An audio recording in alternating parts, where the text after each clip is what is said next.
Baik, Assalamualaikum warahmatullahi wabarakatuh. Selamat pagi semuanya. Di ini kita akan membahas tentang sekilas mengenai sistem informasi ya. Jadi ini kuliah siang masih dengan saya Budiah ya. Kita akan bahas tentang definisi dulu ya. Poin 1 di sini ini bukunya saya ambilkan dari modul CE ya.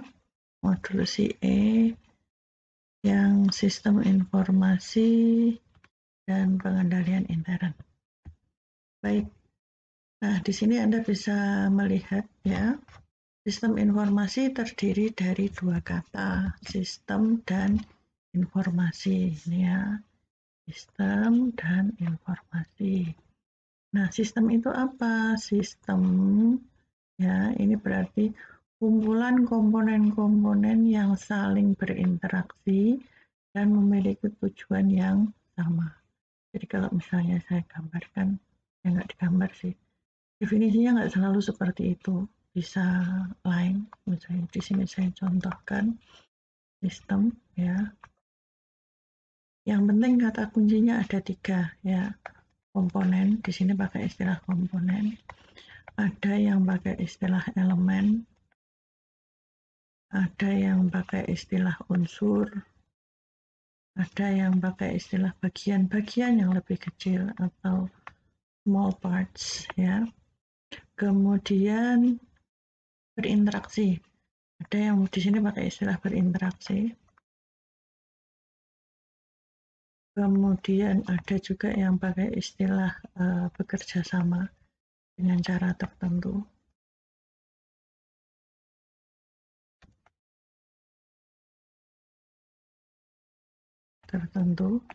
Ada juga yang pakai istilah berproses ya.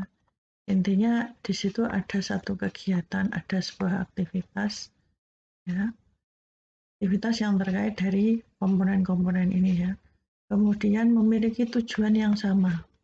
Ini syarat mutlak ini, tujuannya harus sama. Tujuan ada yang menyebutnya dengan goals ya.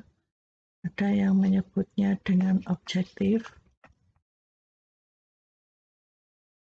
Ada yang menyebutnya target ya. Apapun itu, ini intinya hasil akhirnya yang diharapkan seperti ini. Ya, ini definisi dari sistem. Nah, sekarang berikutnya adalah yang informasi. Nah, informasi itu apa? Di sini informasi merupakan fakta dari data yang sudah diproses.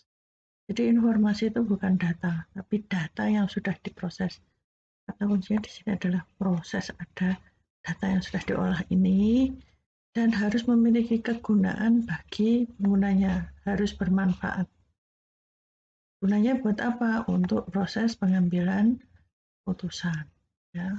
Jadi harus ada manfaatnya. Pengguna siapa? Ini kalau dalam konteks ilmu akuntansi, pengguna ini dibagi menjadi dua, ya. Ada internal dan ada eksternal. Yang internal siapa? Yang internal jelas manajemen perusahaan. Eksternal siapa? Eksternal misalnya investor atau owner ya, owner perusahaan. Investor, calon investor ya. Kemudian ada siapa lagi? Karyawan. Loh, karyawan kok eksternal? Karyawan kan kita menjual waktu, pikiran, tenaga ke perusahaan. Anytime kita bisa dikeluarkan dari perusahaan. Ya kan, kita juga berhak untuk misalnya nggak cocok dengan perusahaan, kita berpindah ke perusahaan lain. Investor, karyawan, kemudian bank dan lembaga keuangan, ya, dan masih banyak lagi. Termasuk di dalamnya ada pemerintah, ya. Oke, nah ini digunakan untuk pengambilan keputusan. Oke, berikutnya Ini tadi ya mengenai sistem informasi. Jadi secara umum apa sih sistem informasi ini? Jadi sistem informasi ini bertujuan untuk mengumpulkan, memproses, kemudian menyebarkan informasi kepada pihak-pihak yang berkepentingan atau yang membutuhkan. Tujuannya untuk apa? Untuk pengambilan keputusan atau yang kita kenal dengan decision making. Ya, oke. Nah, sebagian besar sistem itu terdiri dari sistem-sistem yang lebih kecil atau yang kita sebut dengan subsistem. Jadi sistem itu terdiri dari sistem-sistem yang lebih kecil dan bisa saja sistem itu merupakan bagian dari sistem lain lagi yang kita sebut dengan supersistem. Jadi misalnya ini sistem yang lebih kecil.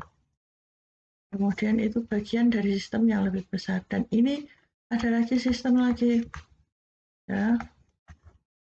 Dan ternyata kita masih bagian dari sistem yang lebih besar lagi. Nah, ini yang kecil-kecil kita sebut dengan subsistem. Yang ini sistem, yang di sini super sistem ya.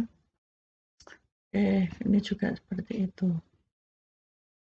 Nah, secara umum setiap sistem ini berfungsi untuk sebagai unsur pendukung dari sistem yang lebih besar ini tadi yang kita sebut dengan super sistem ya.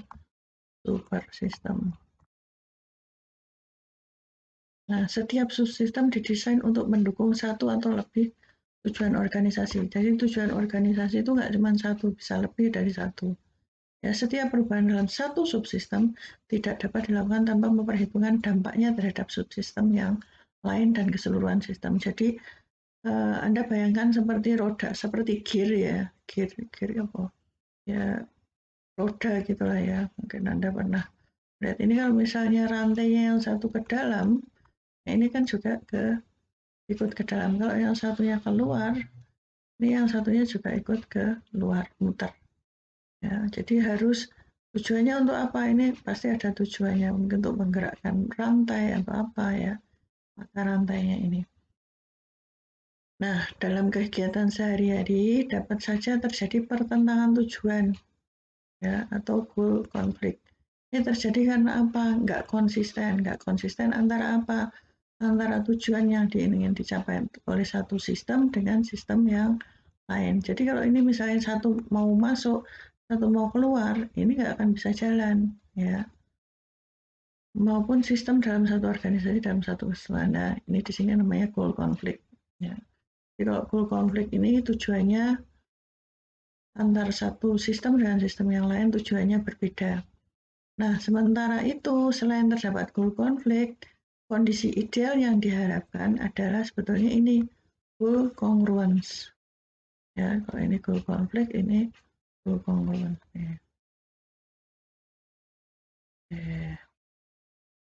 Ya, di mana setiap subsistem memiliki tujuan atau keselarasan lah ya, keselarasan tujuan dengan subsistem yang lain maupun dengan organisasi secara keseluruhan. Oke, kita lanjutkan, coba kita lihat paragraf berikutnya. Biar enak ya. Nah, sekarang di sini sumber daya manusia selalu menjadi bagian dari sistem informasi, apakah itu sebagai seorang yang masukkan data, merekam, memproses, atau menerima laporan dari hasil proses. Ya, manusia memiliki keterbatasan dalam mengolah informasi yang diterimanya dalam suatu waktu. Apabila informasi tersebut berlebih atau berada di atas batas kemampuannya, maka terjadi apa yang disebut dengan information overload. Ya.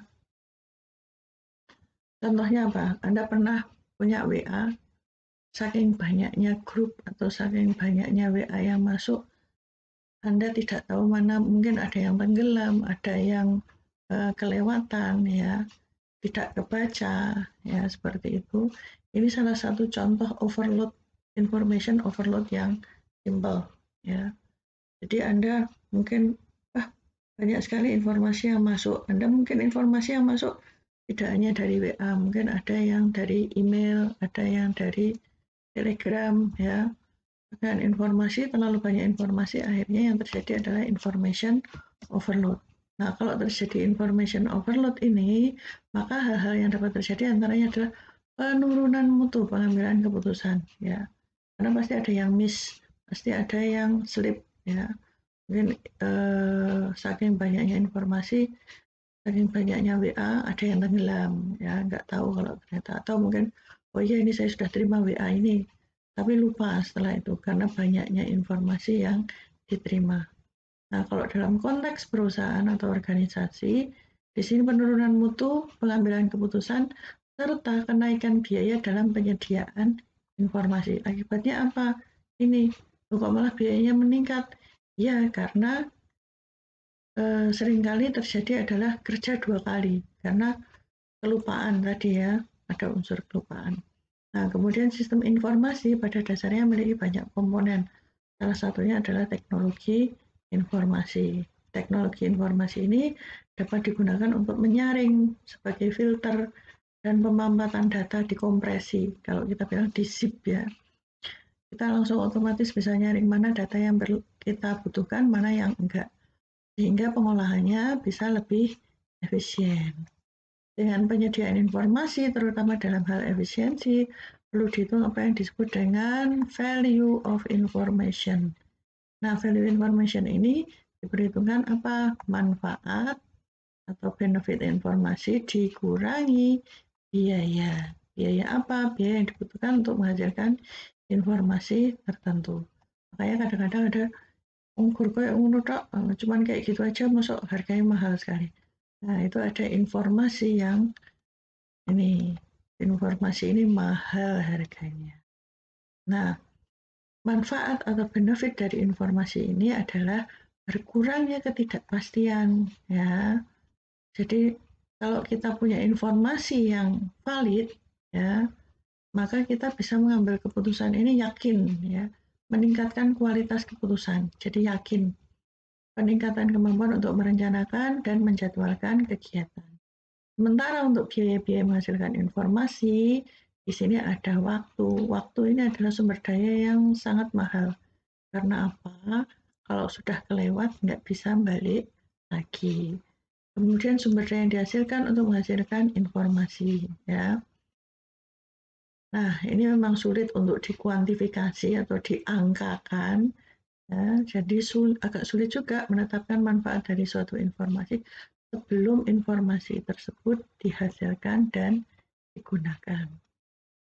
Oke, kita naikkan ya. Nah, berikutnya adalah karakteristik dari informasi yang berguna. Informasi itu bisa dipakai kalau informasi yang bagus itu seperti apa? Yang kepake, ya, itu informasi yang bagus, ya. Jadi kalau informasinya nggak kepake, ya berarti percuma saja, ya kan? Nah, di sini ada beberapa karakteristik. Yang pertama yaitu informasi tersebut harus relevan, andal, lengkap, tepat waktu, gampang dimengerti, bisa diverifikasi, gampang diakses, ya. Yang disebut relevan yang seperti apa? Informasinya dapat mengurangi ketidakpastian. Ya, kalau kita punya informasi itu kita jadi pede, jadi yakin pada saat kita mau mengambil keputusan. Nah, ini kan meningkatkan kemampuan pengambilan keputusan atau dapat mengkonfirmasi dan memperbaiki ekspektasi yang dibuat sebelumnya. Kemudian berikutnya adalah yang ini tadi relevan ya. Sekarang yang reliable. Artinya apa? Informasi yang ada itu bebas dari kekeliruan, ya, dari galat istilahnya, atau bias, dan secara akurat mempresentasikan kejadian-kejadian yang ada dalam organisasi maupun aktivitas. Nah, yang berikutnya adalah lengkap, ya, informasi yang ada. Kalau tadi informasinya harus benar, sekarang informasinya harus komplit, ya. Informasi yang ada tidak meninggalkan aspek-aspek penting dari suatu kejadian atau aktivitas yang diukurnya. Kemudian tepat waktu, harus on time. termasuk di dalamnya informasinya nggak boleh basi. Informasi yang sudah basi ngapain dipakai, itu sudah ketinggalan zaman ya. Jadi kalau bisa informasinya juga harus timely. Informasi tersedia pada saat diperlukan oleh pengguna untuk pengambilan keputusan ya. Jadi informasinya harus on time, saat diperlukan itu harus tersedia, dan informasinya itu betul-betul informasi yang fresh, yang masih baru. Kemudian understandable, dapat dimengerti. Jadi informasi disajikan dalam tatanan tampilan yang berguna dan mudah dibaca. Jangan sampai tampilannya susah untuk dibaca, ini maksudnya bagaimana, itu bisa mempersulit pada saat mau mengambil keputusan. Verifiable, ya, bisa dibuktikan kebenarannya. Ya. Oke, kita lanjutkan yang berikutnya.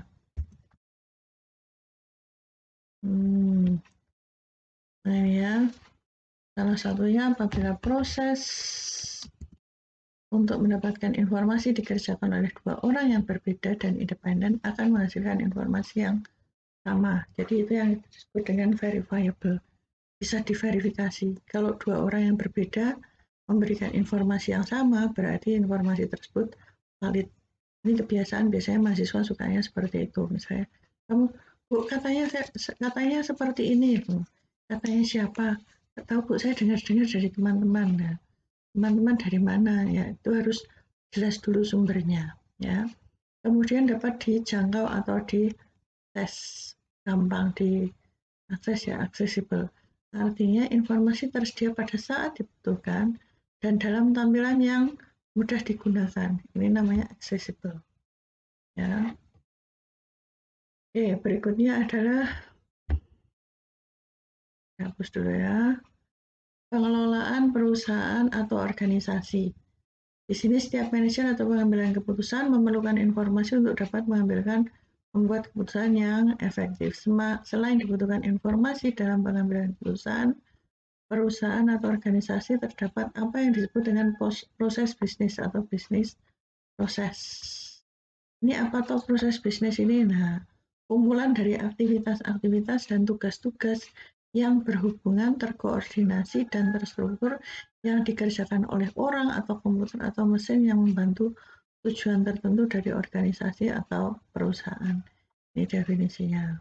Ya, kumpulan sampai terkoordinasi, terstruktur yang mengerjakan siapa? Bisa orang, bisa komputer. Kalau komputer mesti kan asumsinya yang mengerjakan juga orang juga kan. Dalam proses mendapatkan keputusan yang efektif, organisasi harus memutuskan mengenai keputusan-keputusan apa yang harus diambil dan informasi-informasi apa saja yang dibutuhkan untuk pengambilan keputusan. Jadi harus tahu mau ambil keputusan apa. Ibaratnya saya mau masak apa, itu harus tahu. Oh, saya mau masak ini, berarti kita butuh bahannya apa saja. Berarti ini informasi apa aja yang dibutuhkan untuk mengambil keputusan. Bagaimana cara mengumpulkannya? Nah, bagaimana cara masaknya?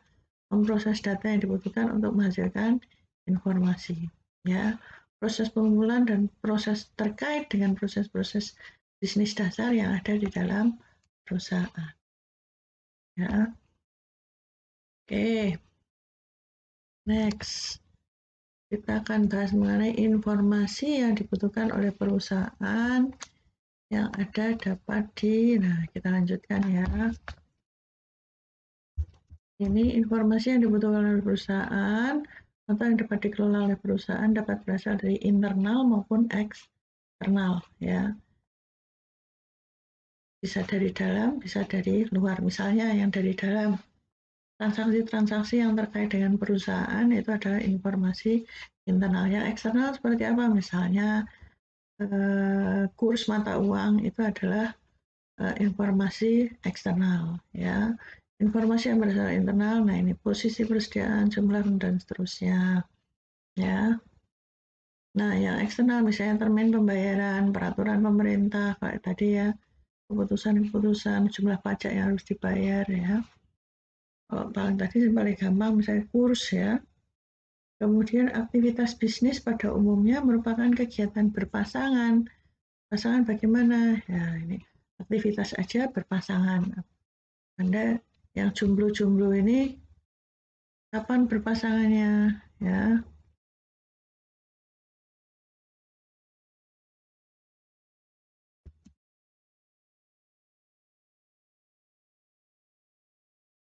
berpasangan ya.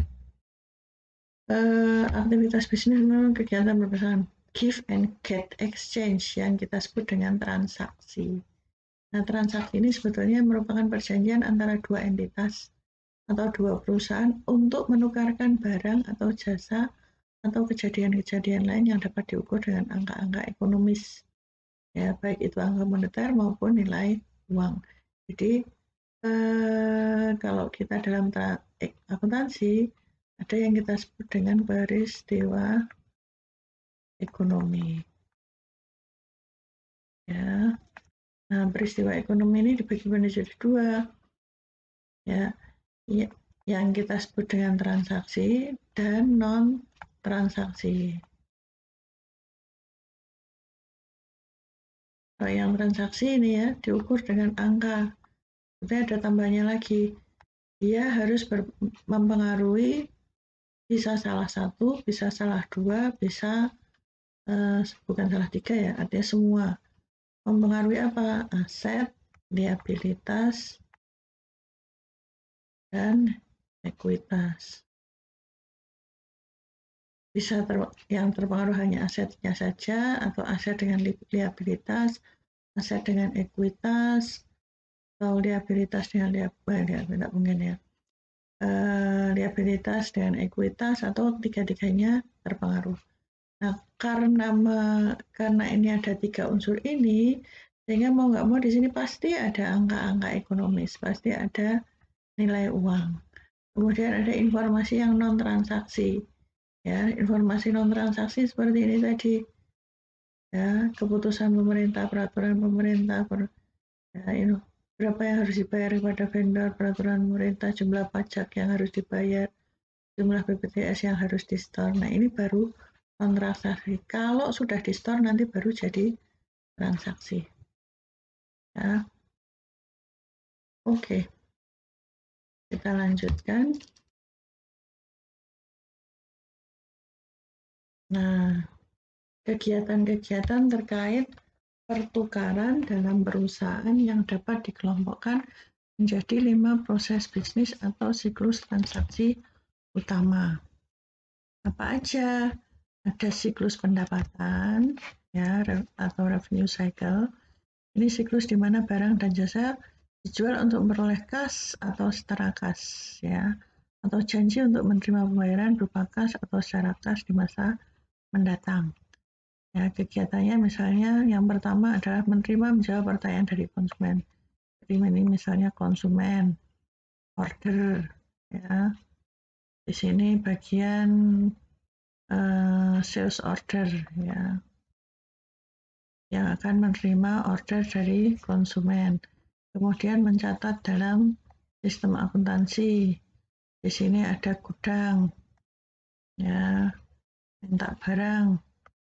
Oke, dicatat dalam SIA. Pisahkan penjualan kredit. Di sini bagian cash disbursement system, cash receipt ya, penerimaan kas. Ya. Nah, ini di sini secara pada saat waktunya jatuh tempo, ini kan tadi ya sudah pesan barang dari gudang yang akan mengirim ke konsumen, barangnya dikirim. Nanti kalau sudah tanda tangan, sama kayak Anda habis terima paketan itu, kan Anda difoto ya. Biasanya kalau terima paketan. Ini sama juga di perusahaan. Perusahaan hanya saja nggak difoto, di tanda tangan. Setelah tanda tangan, bukti bahwa kita sudah mengirimkan barang dikirim ke bagian sistem informasi. Di sini catat, oh ya, barangnya sudah berkurang, berarti muncul ada piutang. Ini lapor ke bagian penerimaan kas. Nanti kalau sudah waktunya jalur tempo, tolong diterima. Nah, ini juga bilang sama sini, Anda punya utang sekian, nanti jangan lupa dibayar ya. Nah, itu yang siklus pendapatan. Oke, berikutnya adalah siklus pengeluaran. Kalau siklus pengeluaran, di mana perusahaan membeli persediaan barang jadi untuk dijual atau membeli bahan baku untuk diproses di siklus produksi dengan memberikan kas atau setara kas atau janji untuk membayar dengan kas atau setara kas di masa depan. Kegiatan-kegiatan utama dalam siklus ini membuat permintaan pembelian untuk barang dan jasa sama seperti tadi, hanya kebalikannya ya. Di sini kalau tadi konsumen, maka di sini adalah supplier atau vendor ya. Kita pesan barang sama vendor, kemudian ini bagian PO ya, purchase order. Kalau tadi sales order, maka di sini kita lapor bagian gudang. Nanti kalau kamu ada kiriman barang, tolong diterima ya. Maka dari supplier akan mengirimkan barang ke gudang. Gudang nanti lapor bagian SIA bahwa oh kita beli barang ya. Yang dari suppliernya akan mengirimkan tagihan. Kemudian dari bagian pengeluaran kas ya, ini pada saat jatuh tempo dia akan membayarkan kepada supplier atau vendor ya. Nah, nanti kalau sudah dibayar lapor lagi, oh ini sudah dibayar, sudah lunas ya. Oke, terus dulu. Nah, next adalah siklus produksi atau konversi. Ya, siklus ini siklus di mana bahan baku diolah menjadi barang jadi. Kegiatan-kegiatan utama dalam siklus ini adalah mendesain produk, merencanakan dan menjadwalkan produksi, memproduksi barang, menyimpan barang jadi, menyiapkan laporan manajemen.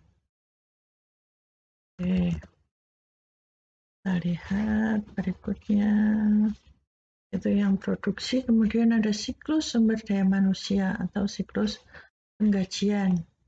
Ya, siklus ini adalah siklus di mana perusahaan mengikat kontrak dengan karyawan, melakukan pelatihan, berikan imbal jasa. Nah, ini yang kita sebut, makanya karyawan itu bukan pihak internal, melainkan pihak eksternal. Karena apa? Kita terikat kontrak, sama halnya perusahaan terikat kontrak dengan vendor atau dengan supplier ya. Kemudian melakukan evaluasi, melakukan promosi, melakukan pemberhentian, pemutusan hubungan kerja. Ya, kegiatan-kegiatan utamanya apa saja?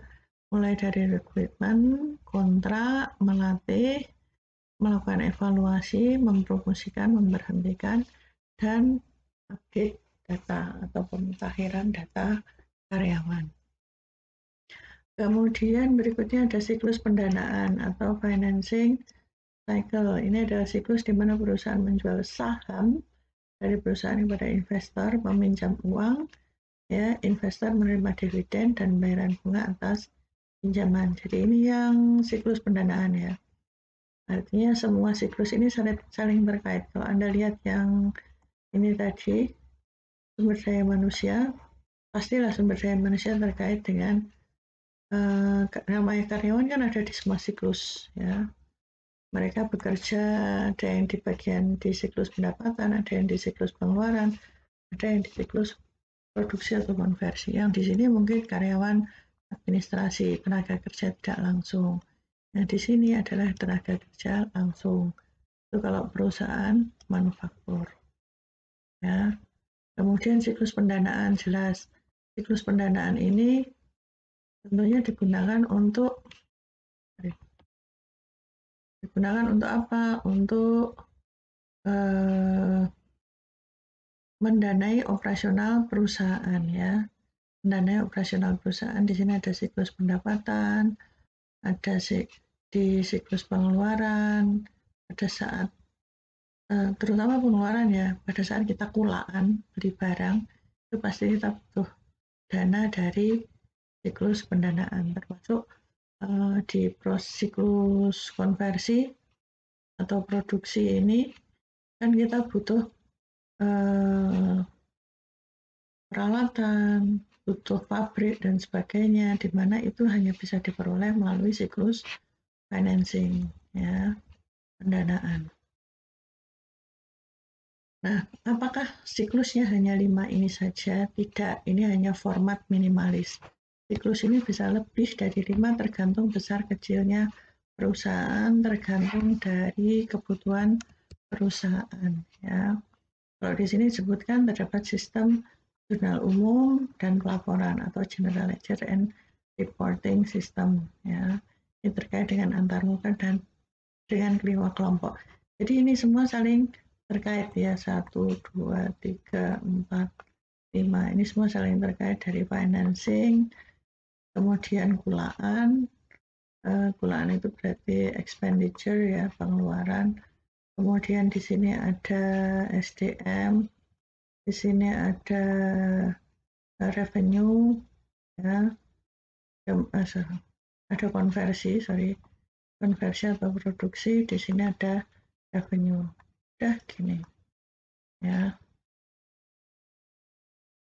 Nah ini tengah-tengah ini saya kasih general ledger ya. Nah ini kan saling terkait ya.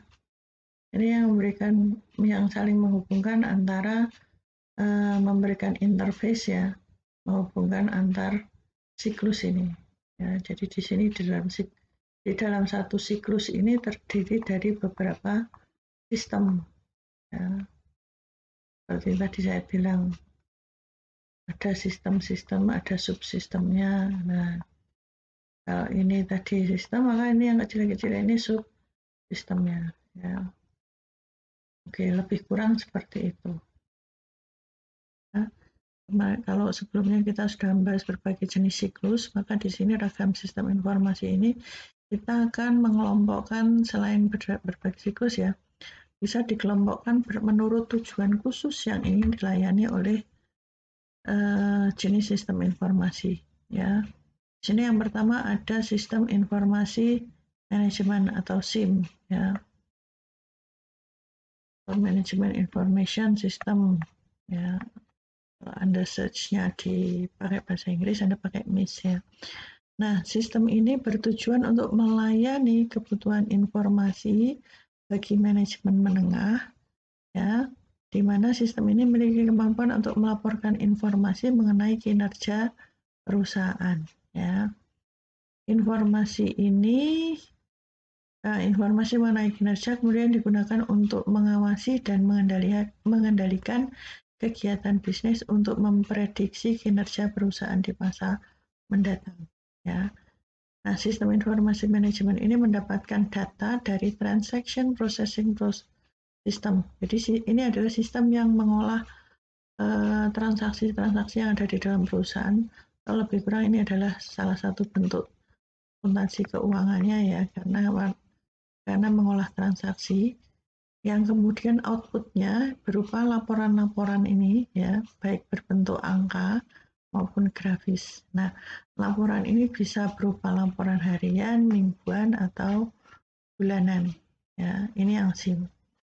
Kemudian ada sistem informasi akuntansi. Ya.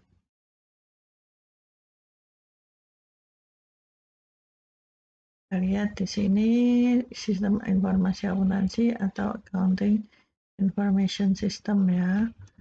Di mana sistem informasi akuntansi ini adalah sistem yang dirancang untuk memungkinkan akuntansi sebagai bahasa bisnis untuk mendapatkan fungsinya ya. Kalau kita mau pakai yang definisi yang pertama ya, sistem informasi akuntansi sistem adalah komponen gabungan beberapa komponen yang saling berinteraksi untuk mendapatkan tujuan yang sama yang akan digunakan untuk pengambilan keputusan sama. Hanya saja di sini pengambilan keputusannya adalah pengambilan keputusan akuntansi ya. Jadi di sini alat agar akuntansi dapat menjalankan fungsinya dalam mengidentifikasi data, mengumpulkan data, menyimpan, mengembangkan, serta mengukur informasi ataupun data terkait dengan transaksi ekonomi yang terjadi dalam perusahaan. Nah, ini kan komponen-komponen mentransformasikan data ekonomi menjadi data akuntansi ya. Ini adalah prosesnya untuk digunakan pengguna internal maupun eksternal. Kalau digunakan pengguna internal ya, maka dia kita sebut dengan manajemen atau SIA manajerial. Kalau untuk pengguna eksternal kita sebut dengan SIA keuangan, sistem informasi akuntansi keuangan. Bedanya di mana? Ini sesuai namanya untuk internal, karena untuk internal format laporannya sesuai kebutuhan perusahaan. Yang SIA keuangan, karena untuk eksternal formatnya sudah baku, yaitu menggunakan prinsip akuntansi berterima umum. Nah, untuk prinsip akuntansi berterima umum di Indonesia kita menggunakan SAKM, ya, SAKMKM untuk yang UMKM ya. Kemudian ada IFRS untuk perusahaan yang publik. Oke, ini yang sistem informasi akuntansi. Nah, sekarang yang sistem informasi eksekutif. Ini adalah sistem informasi yang secara khusus dirancang dengan tujuan untuk menyediakan informasi baik yang berasal dari eksternal maupun internal perusahaan untuk manajemen maupun eksekutif senior. Ya, data maupun laporan yang disediakan oleh EIS biasanya merupakan informasi yang berupa rangkuman, namun memungkinkan penggunanya mendapatkan informasi yang lebih detail. Jadi biasanya kalau eksekutif namanya juga untuk eksekutif perusahaan ya, untuk CEO, nah, informasinya biasanya berupa rangkuman. Jadi kalau yang namanya informasi semakin ke atas semakin ramping. Nah, kalau digambarkan kayak gini, ini informasi ya. Sorry, gambarnya mencong, mas. Maaf. Biar enggak mencong.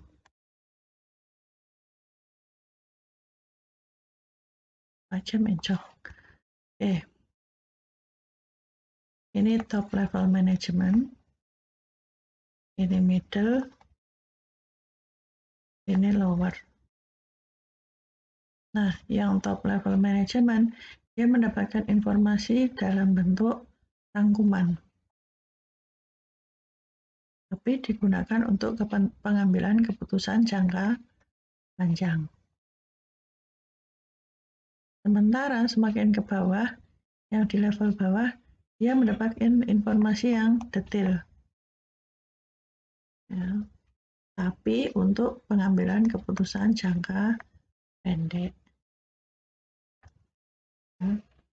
Ini yang kita sebut dengan information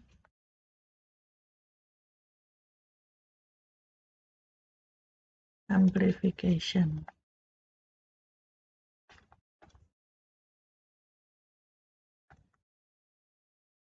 Nah, ini nggak ada di bukunya. Ini saya tambahkan sendiri ya. Oke. Next, kita lanjutkan ke bagian berikutnya mengenai pengendalian intern, manajemen risiko, corporate governance, dan IT governance. Ya. Nah, kondisi yang ada pada lingkungan bisnis saat ini mengharuskan perusahaan untuk mampu mengantisipasi hal-hal negatif yang dapat berdampak negatif pada perusahaan. Ya, hal-hal negatif tersebut disebut dengan risiko. Nah, untuk risiko ini bagaimana cara menanganinya? Perusahaan harus menerapkan apa yang disebut dengan pengendalian internal atau internal control. Ini ya, pengendalian internal atau internal control. Internal control. Nah, risiko bagi perusahaan ini dapat didefinisikan dalam bentuk ancaman. Ya, apa itu ancaman? Hal-hal negatif apa saja yang mungkin terjadi dan memiliki dampak negatif bagi perusahaan. Kemudian risiko tersebut dapat dihitung jumlah kerugiannya dalam besaran mata uang, entah itu rupiah, entah dolar ya. Apabila terjadi yang disebut dengan paparan atau exposure atau impact atau dampak ya. Ini kalau sampai terjadi, ancaman tersebut realisir, ya. Ini ya, threat ini. Ini kalau sampai terjadi, ini disebut dengan exposure atau impact. Nah, risiko ini bukan sesuatu hal yang terjadi. Jadi kalau belum terjadi namanya baru risiko. Namun perusahaan harus memperhitungkan kemungkinan risiko itu terjadi. Nah, kemungkinan yang terjadi tersebut ini yang disebut dengan likelihood. Ya. Jadi ada threat. Threat ini kalau belum terjadi namanya masih risiko. Ya. Kalau sampai terjadi, maka risiko tersebut menjadi exposure atau impact. Nah, kemungkinan terjadinya kita sebut dengan likelihood. Nah, risiko-risiko terhadap perusahaan dapat berasal dari kesalahan yang tidak disengaja atau unintentional errors. Kalau error ini nggak sengaja ya. Kemudian ada kesalahan yang disengaja atau fraud, deliberate error, atau ada istilah lain namanya irregularities. Ya. Jadi kalau saya pribadi saya lebih suka menyebutnya error yang nggak sengaja ini error, ya. Yang sengaja ini yang kita sebut dengan irregularities. Kalau di sini disebutkan deliberate error. Irregularities ini termasuk di dalamnya fraud ini ya. Kehilangan aset yang tidak disengaja, unintentional losses of asset, pencurian aset, theft of asset, ya, atau misappropriation, kemudian penerobosan keamanan atau breaches of security, kemudian kekerasan atau acts of violence, kemudian bencana alam atau natural disaster. Ya. Nah, risiko-risiko ini dapat berasal dari lingkungan yang memang diarahkan seperti kolusi, termasuk di dalamnya Anda mengenal kolusi, korupsi, ya, persekongkolan, nepotisme, ini baik antara internal dengan internal maupun internal dan eksternal, ya, di mana kerjasama dua orang atau lebih untuk tujuan penipuan, sukar untuk dihilangkan meskipun dengan prosedur kontrol yang baik. Jadi ini ada yang namanya pengendalian internet itu ada keterbatasannya, ya. Keterbatasannya apa ya? Ini tadi seperti misalnya kolusi. Ini kalau berkolusi, ya itu sulit untuk ditemukan. Sulit, tapi sulit ini bukan berarti tidak bisa sama sekali ya. Ya sekedar sulit aja. Oke.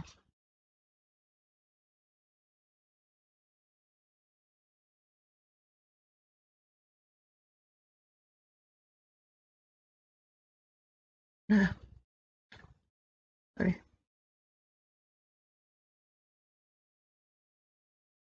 Ya, penerobosan keamanan sulit dihilangkan. Oke. Nah, risiko ini berasal dari kurangnya penegakan oleh manajemen yang ada kemungkinan tidak menuntut orang yang bersalah karena dampaknya akan membuka aib perusahaan. Jadi ini kadang-kadang seringkali perusahaan itu ya kayak gitu itu udah tahu ada yang salah, ya, tapi nggak ditegur. Ya ditegur tapi tidak dipublikasikan. Jadi kadang-kadang namanya aib itu memang harus dipublikasikan, ya, agar orang lain tidak mengulangi. Tapi kadang-kadang perusahaan juga tidak mau disebarkan karena malu lah, ya. Nah, kemudian kejahatan komputer memiliki tingkat risiko yang sangat tinggi dan kegiatan penipuan sukar untuk dideteksi. Jadi butuh extra effort, ada tambahan usaha untuk bisa menyelesaikan itu semua.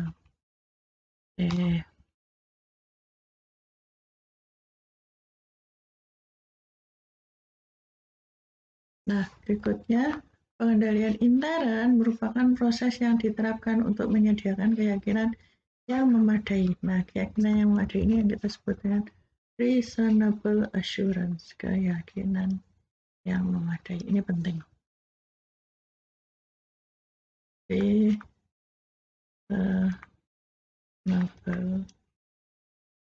assurance. Ya. Reasonable assurance itu apa? Reasonable assurance itu memastikan bahwa tujuan perusahaan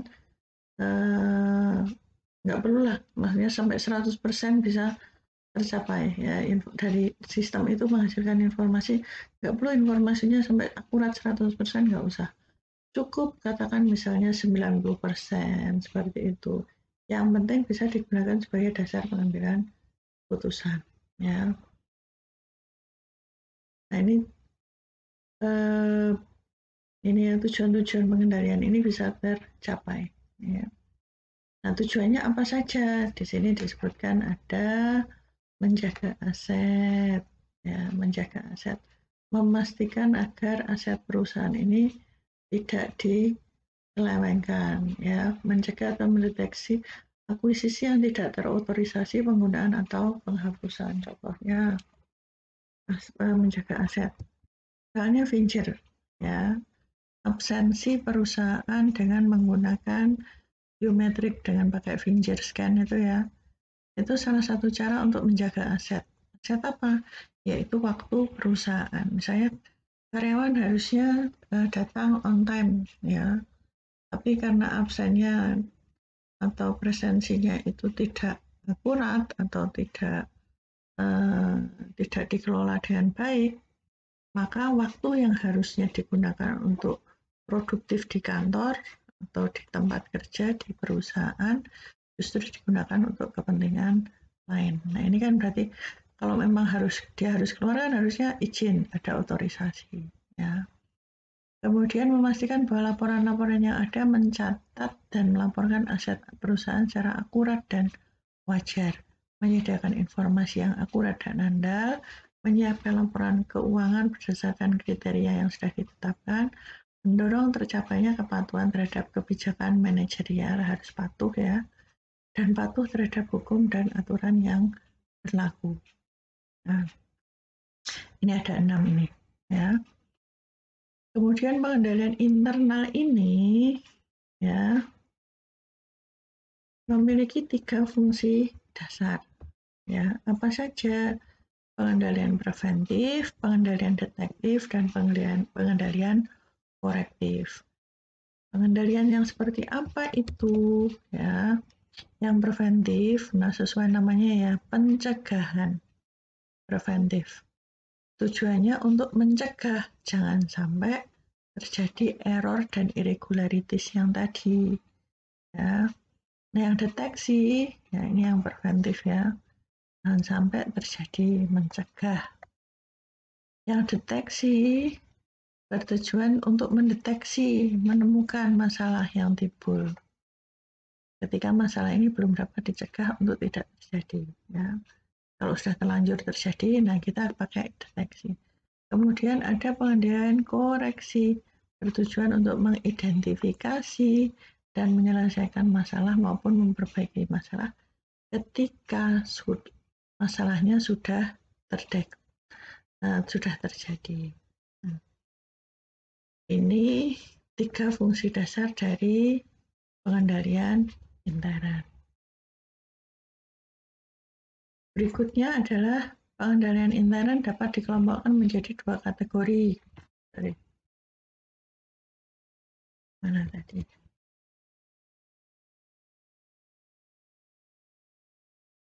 Kejauhan.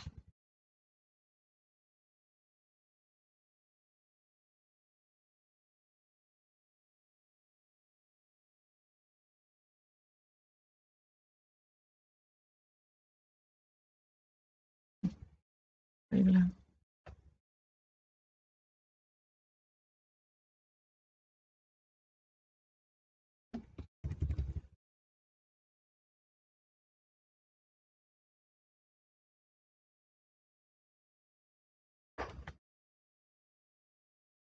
Nah, berikutnya adalah pengendalian intern dikelompokkan menjadi 2 kategori ya. Kategori yang pertama yaitu pengendalian umum atau general controls. Ini merupakan pengendalian yang dijalankan untuk memastikan bahwa lingkungan pengendalian pada tingkat organisasi berada pada keadaan yang stabil ya dan dikelola dengan baik. Contohnya keamanan infrastruktur, teknologi informasi, pembelian perangkat lunak, pengembangan staf perawatan. Kemudian pengendalian aplikasi atau application control. memastikan bahwa transaksi itu diproses dengan benar, ya. Jadi dia fokus pada keakuratan, kelengkapan, validitas, otorisasi, ya. Data yang diolah itu dikirim ke sistem yang lain maupun data yang sudah diolah dan masuk ke dalam laporan. Oke, hari ini kita akan membahas tentang pengendalian intern. Jadi di sini ada kerangka-kerangka kerja yang dapat digunakan untuk mengembangkan pengendalian intern. Di sini ada COVID, KUSU ERM, ya.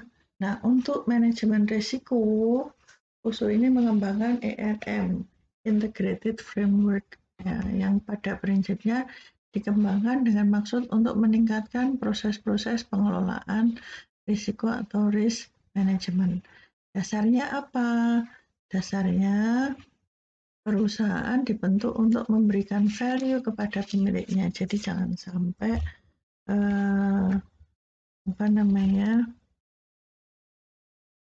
terjadi misalnya harta milik.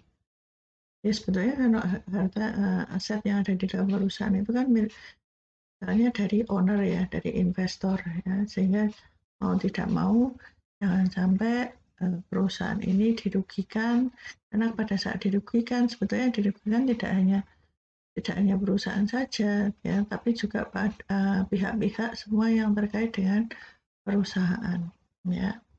Kemudian manajemen harus menetapkan sejauh mana ketidakpastian ingin diterima dalam membentuk value, ya.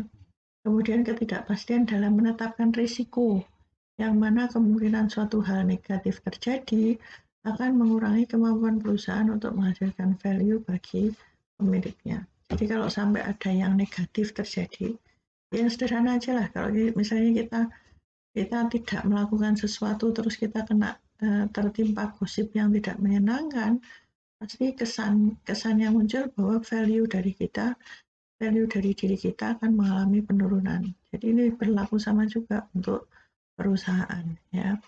Kemudian ketidakpastian juga dapat meningkatkan kemungkinan hal positif terjadi yang akan meningkatkan kemampuan perusahaan dalam menghasilkan value bagi pemilik. Jadi ini seharusnya apapun yang terjadi dalam perusahaan itu dampaknya salah satunya adalah ke pemilik ini. Nah, karena pemilik ini investor yang memberikan dukungan bagi perusahaan sehingga perusahaan bisa berjalan, ya, mau tidak mau kita harus memikirkan orang-orang yang pegang saham ini tadi. Nah, kerangka kerja ERM ini, Enterprise Risk Management ini, pada dasarnya dibuat berdasarkan risiko, ya, yang memberikan tambahan kepada kerangka pengendalian KUSU terkait risiko. Selain dikendalikan, risiko juga dapat diterima, dihindari, didiversifikasi, disebarkan, atau dipindahkan. Nah, tinggal bagaimana. Nah, kalau risikonya kecil, ya udah itu risiko yang harus kita terima, ya. Kemudian kalau bisa dihindari, ya dihindari. Kalau bisa didiversifikasi, ya didiversifikasi. Artinya itu bisa kita pecah-pecah ke beberapa bagian, atau mungkin disebarkan atau dipindahkan. Caranya bagaimana? Misalnya asuransi itu salah satu bentuk untuk menyebarkan risiko, ya. Artinya bagaimana kalau terjadi hal-hal yang tidak diinginkan oleh perusahaan, misalnya terjadi kebakaran, kalau diasuransikan paling tidak, kalau kebakaran biasanya ini yang dipindahkan, berarti semua kerugian ditanggung oleh pihak asuransi, ya. Kalau disebarkan atau diversifikasikan berarti sebagian ditanggung oleh asuransi, sebagian ditanggung oleh perusahaan, ya. Tinggal kalau kecil ya udah diterima, kalau bisa dihindari ya dihindari, kalau nggak bisa ya ini, kalau nggak bisa opsinya ini, ya, kalau dipindah. Baik, berikutnya pada saat pada umumnya tidak dapat menghindari penerapan teknologi informasi yang menjadi hal fundamental dalam mendukung, mempertahankan, mengubah cara bisnis maupun mengembangkan bisnis hingga kebutuhan atas kepemimpinan baik dalam perusahaan maupun teknologi informasi. Oke, ini nanti silahkan dibaca ya.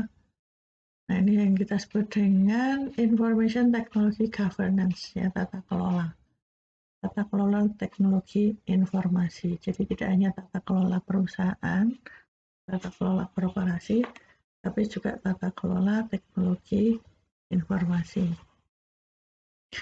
Sebetulnya apa sih tata kelola perusahaan, ya, corporate governance ini? Ya, sebetulnya adalah membentuk rangkaian tanggung jawab dalam perusahaan, otoritas dan komunikasi, serta kebijakan standar pengukuran kinerja dan pengendalian internal yang memandu semua komponen dalam perusahaan untuk menjalankan peran dan memenuhi tanggung jawabnya. Ya, oke. Saya akan langsung saja, kalau yang ini Anda bisa baca ya. Apa yang akan saya jelaskan, ini relatif Anda bisa membaca, saya berharap Anda bisa memahami isinya. Jadi kalau Anda jangan bayangkan bahwa tata kelola itu sesuatu yang absurd, ya, tapi sebetulnya tata kelola itu gampang kok, cuma kita bisa melihat apakah di dalam perusahaan itu seperti dewan direksi, ya, dewan komisaris, dewan direksi itu mengawasi enggak jalannya perusahaan, ya, strategi yang dibangun oleh perusahaan ini ada yang ngawasi atau enggak pelaksanaannya, struktur dan sistem yang berjalan ini ada yang ngawasi atau enggak, ya. Ada auditor eksternal yang secara rutin, entah 6 bulan sekali, entah 1 tahun sekali, itu memeriksa keandalan laporan keuangan atau tidak. Itu merupakan salah satu bentuk dari corporate governance. Kemudian ada komisaris independen atau komite audit. Nah, berikutnya di sini beberapa hal yang menjadi pencetus IT governance atau tata kelola IT adalah nilai bisnis dari penerapan teknologi informasi. Ya. Ini yang satu, nilai bisnis dari penerapan TI. Kemudian yang kedua, pengakuan dampak teknologi informasi serta kemampuan TI yang dapat digunakan sebagai faktor yang memungkinkan pelaksanaan corporate governance dan kepatuhan maupun sebagai faktor yang memungkinkan pelaksanaan pengendalian intern yang baik. Ada dua ya.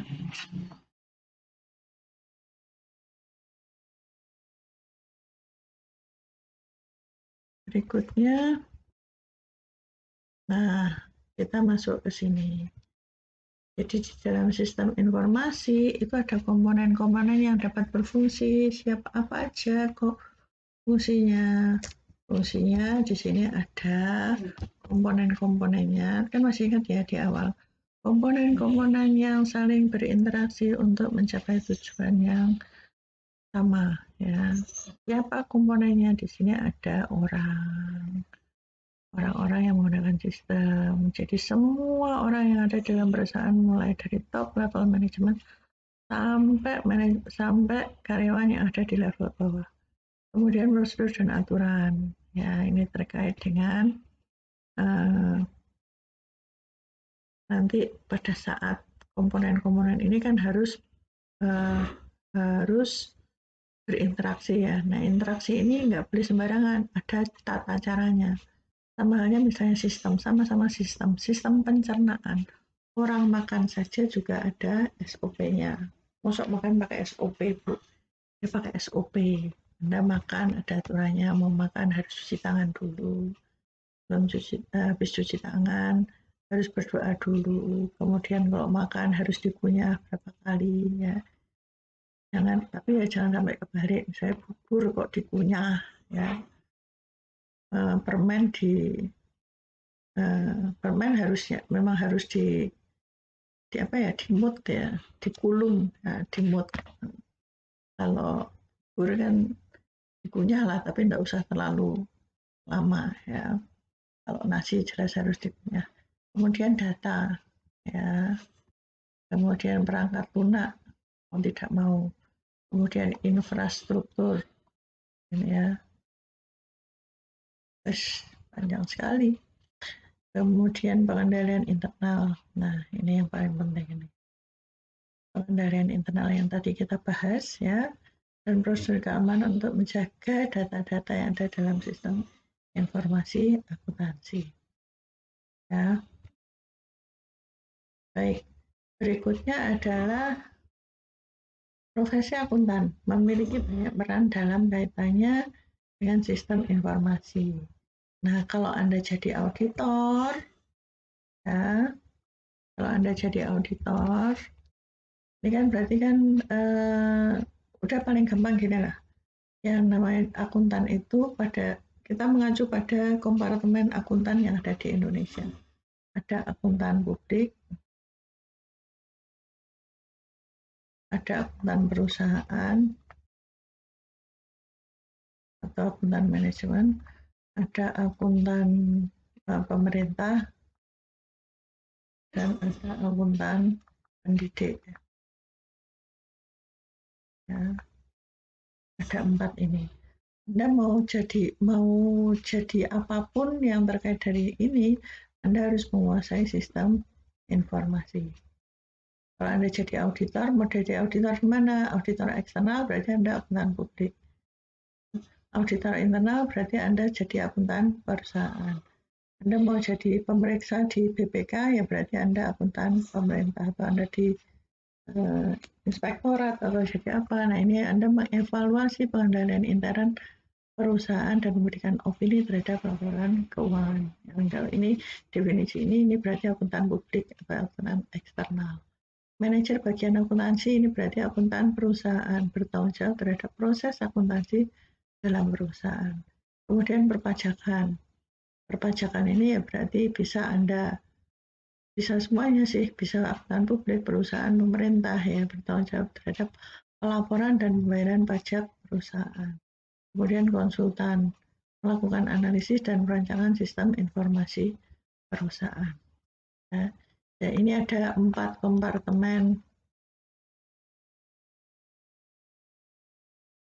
akuntan di Indonesia. Ya, jadi Anda yang ambil jurusan akuntansi, Anda bisa pilih besok Anda mau jadi akuntan publik. Kalau Anda jadi akuntan publik, Anda berarti harus tekuni, terus ambil PPA ya, program profesi akuntansi. Ya, setelah itu nanti dilanjutkan ke ambil CPA sehingga Anda bisa membuka kantor akuntan publik sendiri. Ya, bisa buka konsultan, bisa buka perpajakan ya. Kalau Anda mau jadi akuntan perusahaan, nggak bisa. Anda bekerja di perusahaan. Anda jadi akuntan pemerintah juga bisa. Anda jadi akuntan pendidik juga bisa. Tinggal ini nanti.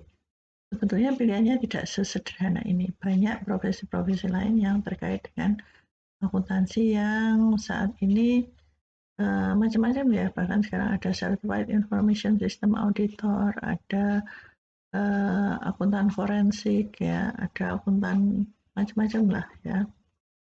Nah, ini yang bisa saya sampaikan terkait dengan materi yang ada di bab 1, namanya juga sekilas. Jadi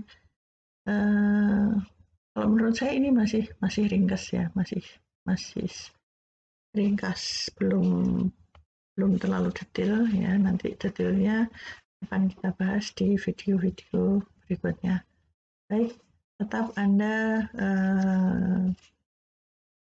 mengikuti channel ini ya untuk semester ini terkait dengan perkuliahan SIA Anda. Jangan lupa tugas-tugasnya dikerjakan. Kalau ada tugas ini, bukunya juga dibaca. Bukunya tidak hanya ini, bukunya banyak. Hanya saja saya untuk memudahkan Anda, saya memang menggunakan ini. Tapi akan lebih bagus lagi kalau Anda membaca buku-buku yang lain. Di sini ada Romney and Steinbart, ini juga bagus. Wilkinson ini juga bagus ya. Applegate, saya yang punya Romney sama Wilkinson untuk saat ini ya. Baik, saya cukupkan sekian. Terima kasih sudah mengikuti video mengenai sekilas tentang sistem informasi. Ya, ketemu lagi di video berikutnya, di bab-bab berikutnya. Sampai ketemu lagi. Terima kasih. Assalamualaikum. Selamat pagi. Selamat beraktivitas. Masih dengan saya, Diah Nirmala.